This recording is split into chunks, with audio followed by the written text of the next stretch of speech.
कश्मीर की आवाज़, तारक अयूबी कासिम को याद करो। ना जाने हमसे क्यों बुलाई जा रही है कश्मीर की आवाज़। उठो साथ दो उन सरफरोशों का, जाओ वहाँ जहाँ उठाई जा रही है कश्मीर की आवाज़। आज 15 अगस्त भारत के यौम आज़ादी पर कश्मीरी ना सिर्फ मकबूजा कश्मीर के अंदर बल्कि पूरी दुनिया के अंदर जहाँ जहाँ पे कश्मीरी आबाद हैं, यौम स्याह कश्मीर मनाकर ये पैगाम दे रहे हैं पिछले 76 सालों से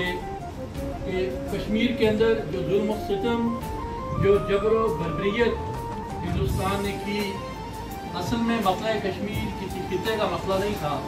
ये मसला उन 1.25 करोड़ इंसानों का मसला है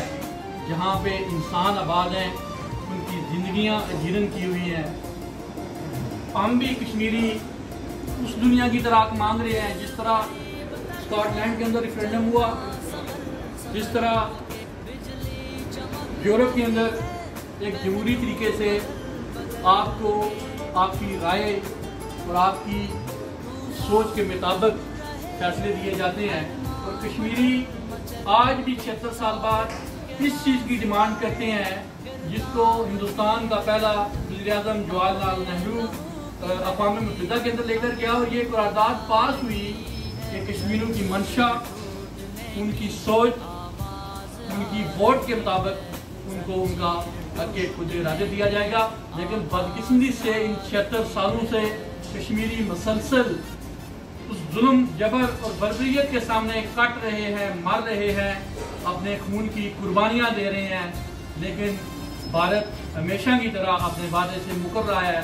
और बल्कि पिछले 4 साल के अंदर गुलकार साहब ने भी बात की कि जब 2019 5 अगस्त को हिंदुस्तान ने कश्मीर से आर्टिकल रिमूव किए और वो आर्टिकल क्या थे, आर्टिकल 370 ये कहता था कि इस कश्मीर के अंदर कोई भी गैर रियासती, कोई भी किसी दूसरे मुल्क का बाशिंदा वहाँ पे ना ज़मीन खरीद सकता है, ना वहाँ पे मुस्तकबिल रह सकता है, क्योंकि कश्मीर का जो खिता है वो एक मुतनाज़ा है। लेकिन बदकिस्मती ये हुई कि हिंदुस्तान ने इस आर्टिकल को रिमूव किया, वहाँ की डेमोग्राफी को चेंज करने की कोशिश की, बल्कि वो कर रहे हैं, वहाँ पे हिंदू बनिए को आबाद किया जा रहा है, क्योंकि अगर मुस्तकबिल में कभी भी वहाँ पे रेफरेंडम हुआ तो वो जो डेमोग्राफी चेंज होगी, वो जो वोट होगा वो हिंदुस्तान की तरफ जाएगा। लेकिन आज एक बार फिर हम पेरिस से ये हिंदुस्तान को बता देना चाहते हैं कि तुमने कश्मीरियों पे जुल्म किया, कश्मीरियों पे बर्बरियत की, लेकिन कश्मीरी डटे हुए हैं, वो कुर्बानियाँ दे रहे हैं। आखिर कितने जुल्म करोगे? लेकिन हमारी उम्मीद बाकी है, अगर कोई किसी इंसान पे कोई मुसीबत आ जाए तो हमारे तो मतलब में है कि कहते हैं कि सदका दो,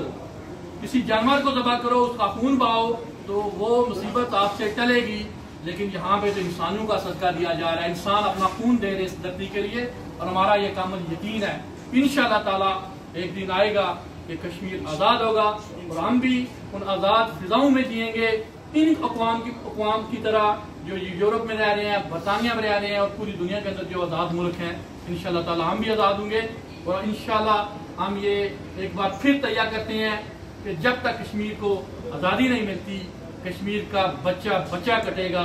मरेगा, चाहे हमें बंदूक फिर उठानी पड़े। हमने पहले भी बंदूक उठाई थी, लेकिन फिर 2001 के अंदर जब वो 9/11 हुआ, दुनिया के हालात बदले, अमेरिका ने कुछ पाबंदियाँ लगाई, तो हिंदुस्तान ने ये किया कि जो कश्मीर के अंदर जो हमारी जो नजायज थी उसको भी इस दहशतगर्दी के साथ जोड़ने की कोशिश की, जिसकी वजह से मजबूरन कश्मीरियों ने अपनी बंदूक को रखा। क्योंकि हिंदुस्तान, वो मोदी सरकार इस इंटरनेशनल सतह पे ये बार बार बावर कर रही थी कि शायद कश्मीर के अंदर भी वो दहशतगर्दी हो रही है, लेकिन कश्मीरियों ने तो बंदूक अपनी आज़ादी के लिए उठाई थी। कुछ हालात ऐसे पैदा हुए कि कश्मीरियों को बंदूक रखना पड़ी। लेकिन आज भी कश्मीरी भारत की जेलों में कैद बंदिश काट रहे हैं, आज भी यासीन मलिक सजाएं भुगत रहा है, बेशुमार इस तरह की एक लंबी लिस्ट है। अगर उनकी गिनी जाए लिस्ट तो शायद वक्त की जो किल्लत है वो उसके लिए बहुत एक वक्त चाहिए। तो वो तमाम शहीद इस बात की गवाही हैं कि वो पुरअमन तरीके से आज भी आज़ादी की बात करते हैं, लेकिन बारहा बार हम ये कह रहे हैं कि हमें आज़ादी दी जाए, और ऐसा अगर ना हुआ तो कश्मीरियों को फिर अमन के अलावा जो दूसरा रास्ता है वो इख्तियार करना पड़ेगा। और अक़वाम आज़म को ये हम बार बार बावर करवाना चाहते हैं, क्योंकि एक तरफ हिंदुस्तान और दूसरी तरफ पाकिस्तान, और दोनों एटमी पावर मुल्क हैं, और आज दुनिया के जो खतरात हैं इस जंग के अगर हुए तो फिर कश्मीर की वजह से होंगे। तो इसलिए बार बार हम ये मुतालबा करते हैं कि मसला कश्मीर को अक़वाम मुत्तहिदा की करारदादों के मुताबिक, कश्मीरियों की अमंगों के मुताबिक उनको उनका हक़ खुदरारी दिया जाए। और मैं बिलखुसूस आसिफ जलाल साहब, इनकी पूरी टीम का शुक्रिया अदा करता हूँ कि ये हमेशा की तरह पहल करते हैं और इस दिन को मनाकर हिंदुस्तान को एक बार फिर पेरिस से पैगाम दे रहे हैं कि हम हिंदुस्तान की आज़ादी के दिन को जूते की नोक पर रखते हैं, और जब तक कश्मीर को आज़ादी नहीं देता हम कभी भी इस दिन को तस्लीम नहीं करेंगे, क्योंकि जो खुद आज़ादी उस वक्त मनाए इससे पहले वो कश्मीरियों को आज़ादी दे, उनकी आज़ादी के वादे पे कायम हो, वो वादा पूरा करे, तो इंशाअल्लाह ताला एक दिन कश्मीर ज़रूर आज़ाद।